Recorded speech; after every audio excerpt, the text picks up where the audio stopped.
POCSO जैसे serious cases में सिर्फ बच्चे की गवाही पर क्या 10 साल की सजा दी जा सकती है? दिल्ली हाईकोर्ट का जवाब आपको शॉक कर देगा। क्या सिर्फ गवाही के बेसिस पर पॉक्सो में सजा हो सकती है? दिल्ली हाईकोर्ट का बड़ा और जरूरी फैसला है।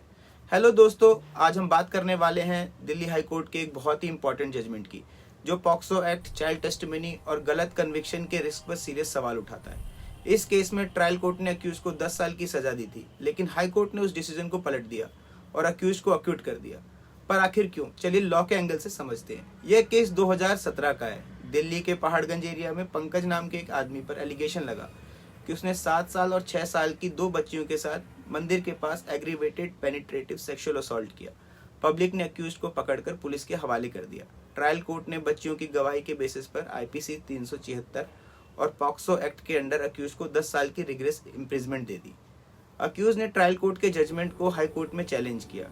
हाई कोर्ट के सामने सबसे बड़ा सवाल यह था कि क्या सिर्फ ओरल टेस्टिमनी के बेसिस पर बिना स्ट्रॉन्ग मेडिकल एविडेंस के इतनी बड़ी सजा सस्टेन कर सकती है।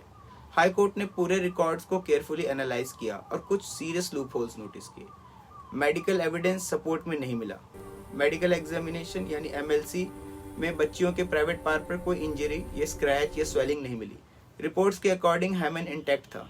कोर्ट ने ऑब्जर्व किया अगर सीरियस सेक्सुअल असॉल्ट हुआ होता तो कुछ न कुछ मेडिकल इंडिकेटर्स जरूर मिलते।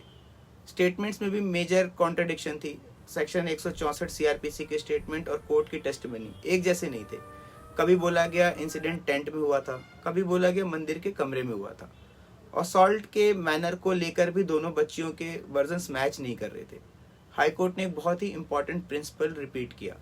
कन्विक्शन सिर्फ विक्टिम की टेस्टिमनी पर हो सकती है, लेकिन तभी जब वो टेस्टिमनी स्टर्लिंग क्वालिटी की हो, यानी कंप्लीटली रिलायबल और कंसिस्टेंट होनी चाहिए। कोर्ट ने यह भी माना कि बच्चे छोटी एज के हैं, थोड़ा वेरिएशन नेचुरल होता है और पॉसिबल हो भी सकता है, पर कोर फैक्टर्स में कॉन्ट्रडिक्शन प्रोसिक्यूशन के केस को वीक बना देता है। हाई कोर्ट ने क्लियरली कहा सस्पिशन चाहे कितना भी स्ट्रांग हो, वो प्रूफ बियॉन्ड रीजनेबल डाउट की जगह नहीं ले सकता।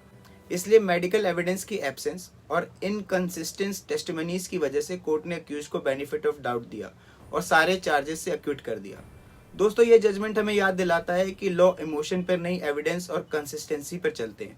पॉक्सो जैसे सेंसिटिव केसेस में भी जस्टिस सिस्टम का बैलेंस मेंटेन रहना जरूरी है, ताकि इनोसेंट कन्विक्ट ना हो और गिल्टी लॉ के दायरे में रहे।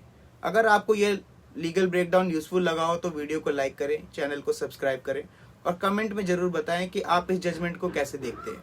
मिलते हैं आपसे अगली वीडियो में, तब तक के लिए धन्यवाद।